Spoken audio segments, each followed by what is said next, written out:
தமிழ்நாடு அரசு உறுதியளிப்பு ஓய்வூதிய திட்டம் என தந்திரமாக பெயர் மாற்றி அரசு ஊழியர்களை திமுக அரசு ஏமாற்றிவிட்டது என்று அதிமுக பொதுச் செயலாளர் எடப்பாடி பழனிசாமி குற்றஞ்சாட்டியுள்ளார்.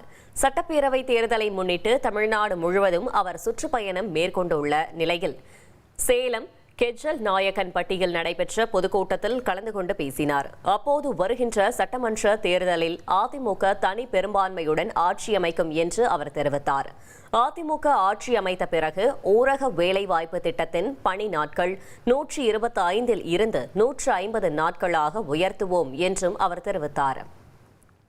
நடைபெறுகின்ற சட்டமன்ற பொதுத் தேர்தலில் அதிமுக தலைமையில் அமைக்கப்படுகின்ற கூட்டணி பெரும்பான்மையான இடங்களிலே வெற்றி பெற்று அதிமுக தனி பெரும்பான்மையோடு ஆட்சி அமைக்கும். அதில் எந்தவித மாற்றமும் கிடையாது.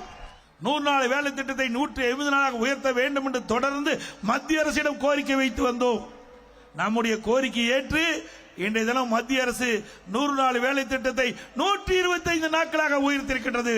நடைபெறுகின்ற சட்டமன்ற தேர்தலிலே வெற்றி பெற்று நம்முடைய கூட்டணி அதிக இடங்களை வெற்றி பெற்று தனி பெரும்பான்மையோடு அதிமுக ஆட்சி அமைவதுடன் 125 நாட்கள் இப்பொழுது அறிவிக்கப்படுகிறது.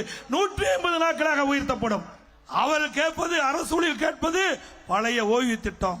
ஆனால் ஸ்டாலின் குறிப்பிடுவது இன்றைக்கு தமிழ்நாடு அரசு உறுதியளிக்கப்பட்ட ஓய்வு திட்டம். ஒரு பெயரை மாற்றி அதுக்கு உருட்டா பண்ணி இன்னைக்கு அவர்களை ஏமாற்றுவதற்காக ஒரு தந்திரமா அவருடைய வேலை நிறுத்தத்தை நிறுத்துவதற்காக இந்த அறிவிப்பை வெளியிட்டிருக்கிறார்.